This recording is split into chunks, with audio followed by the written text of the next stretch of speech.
প্রিয় BA fifth সেমিস্টারের ছাত্রছাত্রীরা, আজকে আমি যে বিষয় নিয়ে আলোচনা করব সেটি হচ্ছে তোমাদের যে বাংলা সাধারণ পেপার রয়েছে SECA 1 মুদ্রণ ও প্রকাশনা। এই সাবজেক্টটি থেকে তোমরা অনেকেই রিকোয়েস্ট করেছো যে স্যার আমাদের গুরুত্বপূর্ণ প্রশ্নগুলো বেছে দিন। তো আজকের এই ভিডিওতে আমি তোমাদের গুরুত্বপূর্ণ প্রশ্নগুলো নিয়ে আলোচনা করব।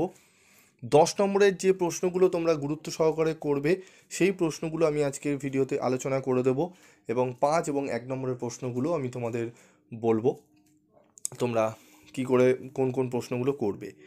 তো তোমাদের 80 নম্বরের পরীক্ষা হয়, তোমরা জানো অনেকেই। তো দেখে নাও আমাদের 10 নম্বরের গুরুত্বপূর্ণ প্রশ্নগুলো কি কি রয়েছে আমরা দেখব। প্রথমেই দেখব আমরা যে একটি সার্থক পাণ্ডুলিপির কি কি বৈশিষ্ট্য থাকা আবশ্যক তা লেখো।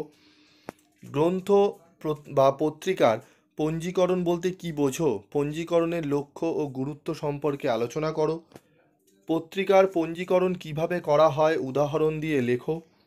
নমুনা সহ অ্যাসাইনমেন্ট কভার পেজ কেমন হবে তা লেখো। এই চারটি যে প্রশ্ন দেখছো, এই চারটি প্রশ্ন পড়লে তোমরা একটি প্রথম মানে একের দাগের ক অথবা খ যে প্রশ্নটি দেয় সেখান থেকে মানে একের দাগের ক এবং খয়ের প্রশ্ন তোমরা কিন্তু অ্যাটেন্ড করতে পারবে, মানে প্রথম 10 নম্বর তোমরা অ্যাটেন্ড করতে পারবে। ঠিক আছে, এই চারটি প্রশ্ন অবশ্যই ভালো করে পড়ে নেবে। তারপর দুয়ের দাগের ক অথবা খ তোমাদের প্রশ্ন আসে অথবা দিয়ে, সেখানের জন্য তোমরা কি কি পড়বে সেই প্রশ্নগুলো কমন পেতে।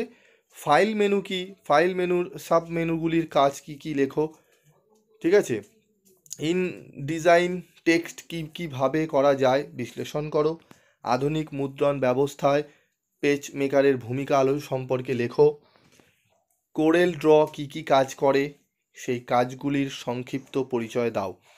এই চারটি প্রশ্ন তোমাদের গুরুত্ব সহকারে করতে হবে দুয়ের ক অথবা খয়ের কোশ্চেন কমন পাওয়ার জন্য। ওকে, আমি চারটে চারটে করে রেখেছি, বেশি প্রশ্ন রাখিনি। একটু বেশি পরিমাণে প্রশ্নই পড়া তোমাদের উচিত বাংলায়, তবে তোমাদের অনেকেরই সময় নেই, তাই জন্য খুব বাছাই করা প্রশ্নগুলোই আমি রেখেছি এখানে। ঠিক আছে, তারপর চলে আসবো, দেখো আমাদের তিনের ক অথবা খয়ের প্রশ্ন কমন পেতে কোন কোন প্রশ্নগুলো পড়বো হচ্ছে প্রুফ সংশোধন কাকে বলে, এর প্রয়োজনীয়তা কি, প্রুফ সংশোধনের সাধারণ নিয়মাবলী উদাহরণ সহ আলোচনা করো। পত্রিকা বা গ্রন্থ প্রকাশের পর মার্কেটিংয়ের ক্ষেত্রে লেখক বা প্রকাশকের কীরকম ভূমিকা থাকা বাঞ্ছনীয় তা সংক্ষেপে আলোচনা করো। বই মার্কেটিংয়ের প্রচলিত পদ্ধতি সম্পর্কে সংক্ষেপে আলোচনা করো। বইয়ের স্টিচিং কত প্রকারের হয় ও কী কী স্টিচিং পদ্ধতিগুলি সম্পর্কে আলোচনা করো। এই চারটি প্রশ্ন পড়লেও তোমরা তিনের ক অথবা খয়ের উত্তর আশা করি কমন পেয়ে যাবে। তোমাদের 3টি 10 নম্বরের প্রশ্ন করতে হয়, তো এই 12টি প্রশ্ন অবশ্যই তোমাদের করতে হবে। উত্তরগুলো খুব বেশি বড় করে পড়তে যাবে না, ছোট করে উত্তর পড়বে।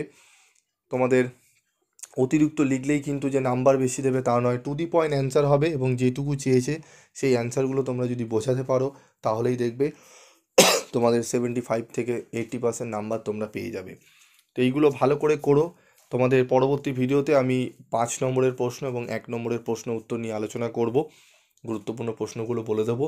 তো তোমাদের যদি দরকার পড়ে সে সমস্ত প্রশ্ন তাহলে কমেন্ট বক্সে লিখে জানিও, হ্যাঁ স্যার আমাদের লাগবে, আমি অবশ্যই তোমাদের জন্য ভিডিও বানাবো।